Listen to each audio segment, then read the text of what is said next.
हमको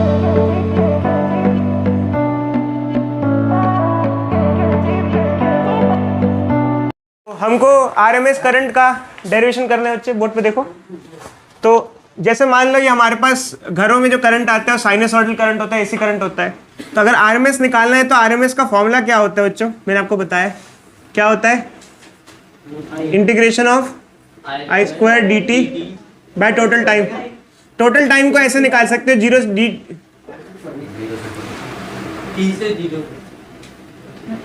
total time, ठीक है। तो एक काम करेंगे, इसे थोड़ा शॉर्टकट में करेंगे जल्दी जल्दी, ठीक है, फोकस करो। अब क्या है बच्चों,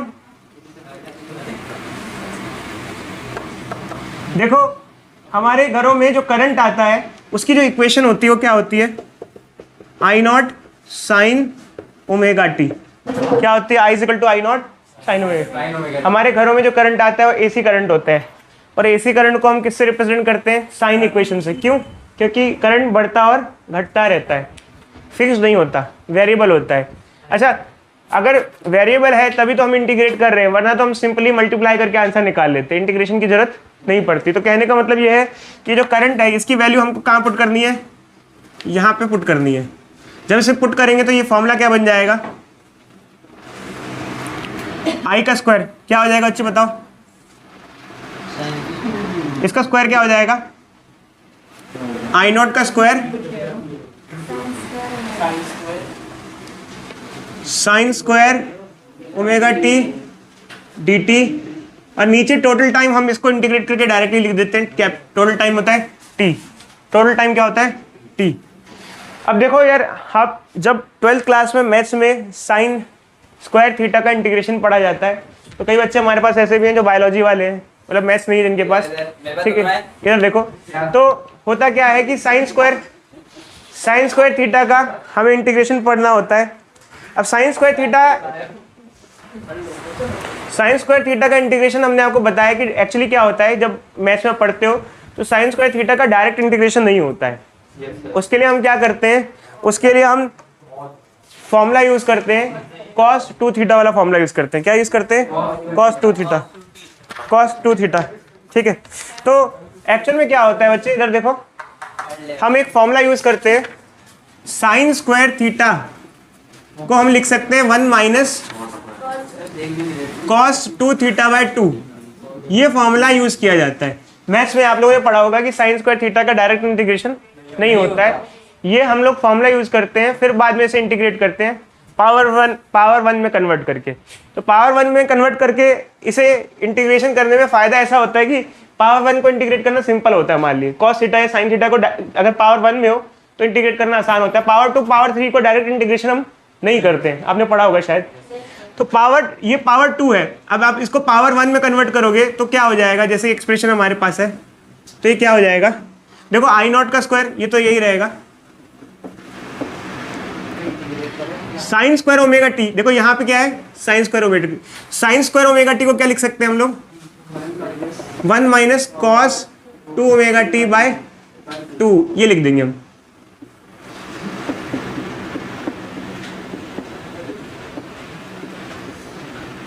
और नीचे क्या आ जाएगा, टी आ जाएगा, ठीक है। अब देखो बच्चे, जो जो चीजें हम इंटीग्रेशन से बाहर निकालना चाहते हैं हम इंटीग्रेशन से बाहर निकाल सकते हैं। तो यहाँ पर क्या है, जो जी कांस्टेंट है ये और ये बाहर आ सकता है, इधर देखो बच्चे, तो बाहर आ जाएगा। ये क्या हो जाएगा, आई नॉट, और ये रूट में है तो क्या हो जाएगा, अंडर रूट टी। अब आपको जो सिंप्लीफिकेशन करना होगा वो किसका करना होगा, 1 माइनस 2 को भी एक काम करते हैं, बाहर ही ले लेते हैं। तो ये क्या हो जाएगा, तो सिंप्लीफिकेशन करना होगा आपको, किसका करना होगा, 1 minus cos 2 omega T D T, limits 0 से लेके टी। तो आपको इंडिविजुअली इसका और इसका इंटीग्रेशन करना होगा, 1 का। इसको हम फिर फर्दर सिंप्लीफाई करते हैं। खैर देखो, फिजिक्स में आपको इतनी मैथमेटिक्स लगाने की जरूरत नहीं होगी बच्चे, मैं बता रहा हूँ।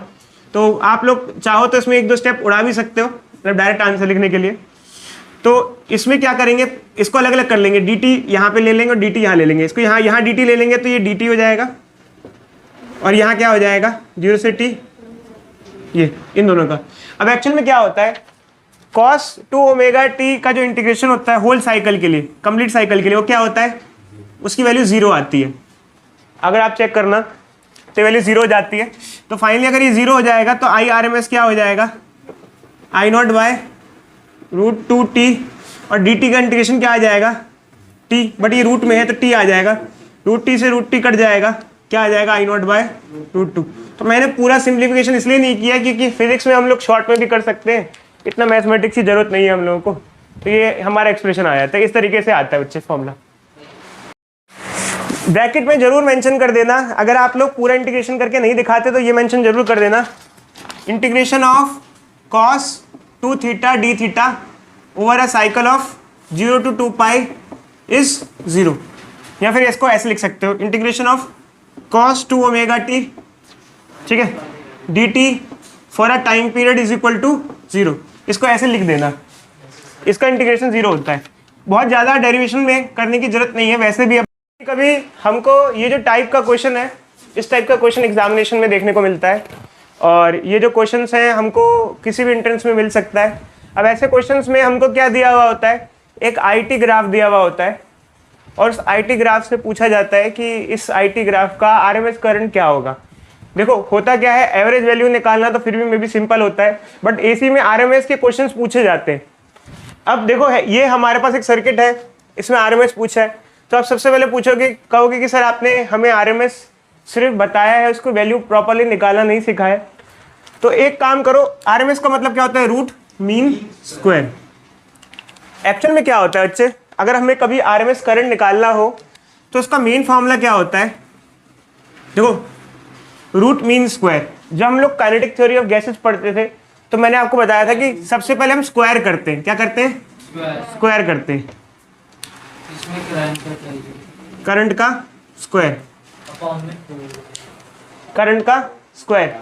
अब देखो एक्चुअली क्या होता था बच्चे, जब हम लोग काइनेटिक थ्योरी ऑफ गैसेस पढ़ते थे तो वहां पर क्या होता था, वहां जो वैल्यू होती थी वो डिस्क्रीट वैल्यूज होती थी। डिस्क्रीट वैल्यू का मतलब क्या होता था, थोड़ा आपको बता देते हैं। जैसे मान लो एक रूम है, एक रूम के अंदर बहुत सारे पार्टिकल जा रहे हैं, एक पार्टिकल इधर जा रहा है, एक पार्टिकल इधर जा रहा है, एक इधर जा रहा है, तो सभी की वेलोसिटीज दी होती थी। इसे कहते हैं डिस्क्रीट वैल्यूज। क्या कहते हैं, डिस्क्रीट। डिस्क्रीट वैल्यूज और कंटिन्यूस वैल्यूज, दो टाइप की वैल्यूज होती है, नेचर में प्रेजेंट होती है। डिस्क्रीट वैल्यू वो जिसमें हर एक वैल्यू फिक्स्ड हो, 1 2 3 4, इसे कहते हैं डिस्क्रीट। और कंटिन्यूस मतलब जो फिक्स्ड ना हो, मतलब जैसे पॉइंट डेसिमल में कितना भी जा सकता हो, समझ में आया, 1.111111 1.111122, इसे कहते हैं कंटिन्यूस वैल्यूज। तो जब डिस्क्रीट वैल्यू के लिए हम आरएमएस वैल्यू निकालते हैं, ध्यान से सुनना बच्चे, ये चीज मान के चलो मैं आपको मैथ्स पढ़ा रहा हूँ, फिलहाल फिजिक्स नहीं पढ़ा रहा हूँ। तो जब डिस्क्रीट वैल्यू के लिए आरएमएस वैल्यू निकालते हैं, किसके लिए निकालते हैं, डिस्क्रीट के लिए। तो डिस्क्रीट में क्या होता है, जैसे हम लोग जब पढ़ते थे 11th क्लास, तो हमको आरएमएस वेलोसिटी इनकी निकालनी होती थी, जो पार्टिकल्स होते थे, मॉलिक्यूल्स होते थे। तो उसमें क्या होता था कि स्क्वायर करना, मीन करना, फिर रूट ले लेना। स्क्वायर मतलब हर एक पार्टिकल है उसकी वेलोसिटी का स्क्वायर कर दो। जैसे मान लो कितने पार्टिकल है, n पार्टिकल है, कितने पार्टिकल है, n पार्टिकल्स है, तो हर एक का क्या किया आपने, ऐसे स्क्वायर कर दिया, स्क्वायर किया, फिर सबका मीन ले लिया। मीन मतलब उसको n से डिवाइड कर दिया, और फिर फाइनली क्या कर दिया, रूट ले लिया। तो इसे कहते हैं रूट मीन स्क्वायर, इसे कहते हैं रूट मीन स्क्वायर। समझ में आया? सबसे पहले स्क्वायर कर दिया, जैसे जितने भी पार्टिकल है, जैसे एक रूम में अगर कई सारे मॉलिक्यूल्स हैं, किसी की वेलोसिटी v1 है, किसी की वेलोसिटी v2 है, सभी मॉलिक्यूल की वेलोसिटी क्या होगी, अलग अलग होगी। तो सबसे पहले हमने क्या किया, सभी की वेलोसिटीज ली, उनका क्या कर दिया, स्क्वायर कर दिया। सेकंड स्टेप क्या लिया, मीन ले लिया। थर्ड स्टेप में क्या ले लिया हमने, रूट ले लिया, इसे कहते हैं रूट मीन स्क्वायर। इधर देखो बच्चे, ये जो फॉर्मूला है ये डिस्क्रीट के लिए ही अवेलेबल है, कंटिन्यूस के लिए ये फॉर्मूला वैलिड नहीं हो पाता, क्योंकि इसमें क्या होता है, डिस्क्रीट वैल्यूज है, मतलब हर एक मॉलिक्यूल की वेलोसिटी अलग अलग है। यहाँ क्या है, टाइम के साथ करंट कंटिन्यूस है, मतलब टाइम का इंस्टेंट कुछ भी हो सकता है। जैसे 1 से 2 सेकंड के बीच में कितना टाइम होगा, 1 से 2 सेकंड के बीच में 1.1 भी आ जाएगा, 1.2 भी आ जाएगा, 1.3 भी आ जाएगा। अगर आपसे पूछा जाए कि 1 से 2 सेकंड के बीच में कितने इंस्टेंट होते हैं, इनफाइनाइट इंस्टेंट होते हैं। क्या होते हैं, इनफाइनाइट, पता है ना आपको। जैसे मान लो मैं कहूँ दो टाइम के बीच में कितने इंस्टेंट हो सकते हैं, तो इनफाइनाइट हो सकते हैं। जैसे मान लो 1 सेकेंड, 1.1.0001 सेकेंड, 1.0000001 सेकेंड, मतलब कई सारे, इसे कहते हैं कंटिन्यूस। कंटिन्यूस में क्या होता है, इधर देखो कंटिन्यूस में क्या होता है, जैसे कंटिन्यूस है यहाँ पर थोड़ा सा ना हम थोड़ा अलग लॉजिक यूज करते हैं। यहाँ पर हम जैसे मान लो चाहिए टाइम आई स्क्वायर को इधर देखो बच्चे टी से मल्टीप्लाई कर देते हैं, टाइम से बताते हैं बच्चे, जैसे या फिर डी टी से इंटीग्रेट कर देते हैं, पूरे को इंटीग्रेट कर देते हैं, फिर यहाँ टोटल टाइम ले लेते हैं। इस तरीके से एक्सप्रेशन यूज करते हैं कंटिन्यूस वैल्यूज के लिए। किसके लिए? कंटिन्यूस। एक्चुअली वैसे तो इसको प्रॉपर लिखना ठीक नहीं है, प्रॉपरली अगर लिखे तो ऐसा होता है एक्चुअली, ऐसे करते हैं हम लोग, आरएमएस निकालना होता है। तो यहाँ पर डिस्क्रीट में थोड़ा इस तरीके से होता है, कंटिन्यूस में थोड़ा इस तरीके से वैल्यू निकाली जाती है। अच्छा ये जरूरी नहीं है कि यहाँ पे जैसे हम ये पढ़ रहे हैं आरएमएस करंट, तो यहाँ पर ये हो, कहीं भी आपको किसी भी जगह आरएमएस वैल्यू पूछे तो आरएमएस वैल्यू का फॉर्मूला क्या रहता है? सेम। जैसे मीन मोड मीडियन किसी में पूछे, मीन का फॉर्मूला क्या होता है? सबको ऐड करके एन से डिवाइड कर देना, चाहे आपको मीन कहीं भी निकालना हो सेम फॉर्मूला यूज करते हो, तो यहाँ पे भी ये रहता है। अब क्वेश्चन ये आता है कि जैसे ये हमारे पास ये है, तो यहाँ पर अगर जैसे इस फिगर में हमको आरएमएस निकालना है, तो ये हमारे पास फॉर्मूला आया है, तो ये लगाए, क्या इसको सिंप्लीफाई कर सकते हैं? अच्छा क्या जैसे कई जगह में इंटीग्रेशन का मदद लेना पड़ता है, यहाँ इंटीग्रेशन का मदद लेना पड़ेगा क्या हमको? देखो एक्चुअली क्या होता है, बताओ अच्छी क्यों? किसके लिए? देखो एक्चुअली बताते हैं, इंटीग्रेशन तब यूज होता है जब ना वैल्यू फ्लक्चुएटिंग, मतलब वेरिएबल सी हो रही हो। क्या हो रही हो? वेरिएबल सी हो रही हो। देखो एक चीज ध्यान रखना, अब क्या है कि जैसे यहाँ पर क्या है, आई की वैल्यू क्या है? कांस्टेंट है, थ्रू आउट क्या है? कांस्टेंट है। अब जैसे मान लो आप लोगों ने अभी 12th क्लास में एरिया अंडर कर्व पढ़ा होगा, क्या पढ़ा होगा? एरिया अंडर पढ़ा है? एरिया अंडर कर्व पढ़ा? नहीं पढ़ा तो बता देते हैं। देखो जैसे मान लो एक एग्जांपल लेते हैं, ये हमारा एक वाई एक्स ग्राफ है, एक्स वाई ग्राफ है, ठीक है। अब इसके अंदर मैं कहूं कि इस ग्राफ में एक रीजन है ऐसा, इसका एरिया निकालना है।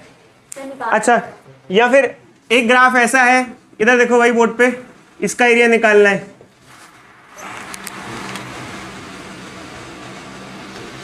किस केस में इंटीग्रेशन की जरूरत पड़ेगी और किस में नहीं पड़ेगी? सेकंड वाले में इंटीग्रेशन आपको करना ही करना पड़ेगा। फर्स्ट वाले में करो या नहीं करो आपकी मर्जी है, बट फर्स्ट वाले में हमारे पास डायरेक्ट फॉर्मूला भी अवेलेबल है। बताओ बच्चे क्यों? क्योंकि फर्स्ट वाली शेप हमें कैसे दिख रही है? एक तरीके से स्क्वायर या रेक्टेंगल जैसी दिख रही है, ठीक है। अब स्क्वायर या रेक्टेंगल का हमें एरिया पहले से ही मालूम है। ऐसा नहीं है कि हाँ इंटीग्रेशन मतलब इंटीग्रेशन करो, कर सकते हो, चाहे तो कर सकते हो, बट रिजल्ट हमारा जो हमें पता है वही आएगा। क्या आएगा? जो हमें पता है, लेंथ इंटू ब्रेथ, जैसे रेक्टेंगल का एरिया होता है वही मिलेगा। तो एक्चुअली क्या है कि हम इंटीग्रेशन करेंगे नहीं, क्यों? क्योंकि हमको पहले से ही रिजल्ट क्या है मालूम है। तो इंटीग्रेशन ज़्यादातर उन चीज़ों में करते हैं जहाँ पर जब दो चीज़ों को मल्टीप्लाई करें तो मल्टीप्लिकेशन में दिक्कत हो या वेरिएबिलिटी हो, क्या हो? वेरिएबल हो। अब यहाँ पर इंटीग्रेशन का ऐसा कोई जरूरत मुझे नहीं लगता, क्योंकि ये चीज़ क्या है? फिक्स्ड है। करंट क्या है? फिक्स्ड है। अच्छा आप फिर इसको ठीक है अच्छे, बट एक्चुअली क्या है कि करंट की वैल्यू थ्रू आउट टाइम तो सेम है ना। देखो ना ये लेंथ और ब्रेड्थ, इसमें क्या दिक्कत है? अब देखो जैसे मान लो ये है हमारे पास, तो फिर इसको कैसे इंप्लीमेंट करें? तो एक्चुअली पहली बात तो ये ध्यान रखो, ये कर्व जितना भी होगा हो सकता है इनफाइनाइट तक जाए, ऐसे ऐसे पल्स जाती रहे। हमको सिर्फ एक टाइम पीरियड तक मतलब है। कहाँ तक मतलब है? एक टाइम पीरियड तक।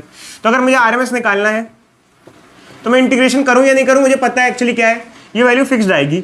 यहाँ से यहाँ करंट कितना है? इस रीजन में करंट कितना है? पूरा यहाँ से यहाँ तक आई है ना। टाइम कितना है यहाँ से यहाँ तक? t/2। अच्छा हमने क्या किया, इस पूरे रीजन को दो हिस्से में डिवाइड कर दिया, एक यहाँ से यहाँ तक और एक यहाँ से यहाँ तक।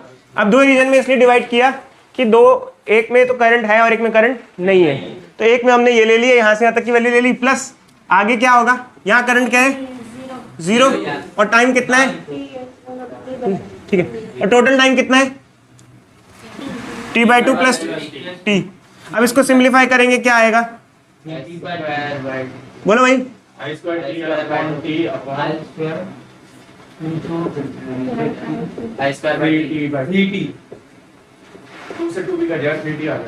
सर 3 यार ये तो 0 हो गया ना, क्या कह रहे हो, क्या आएगा?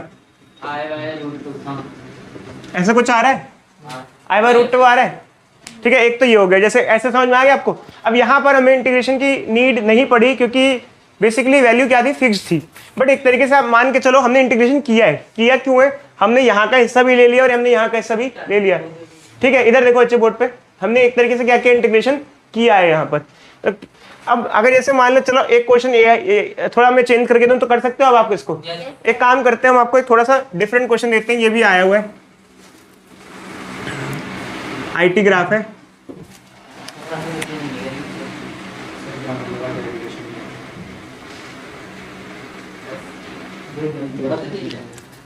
जीरो T/2 T, इसका RMS वैल्यू निकाल दो बच्चे। एक काम करो,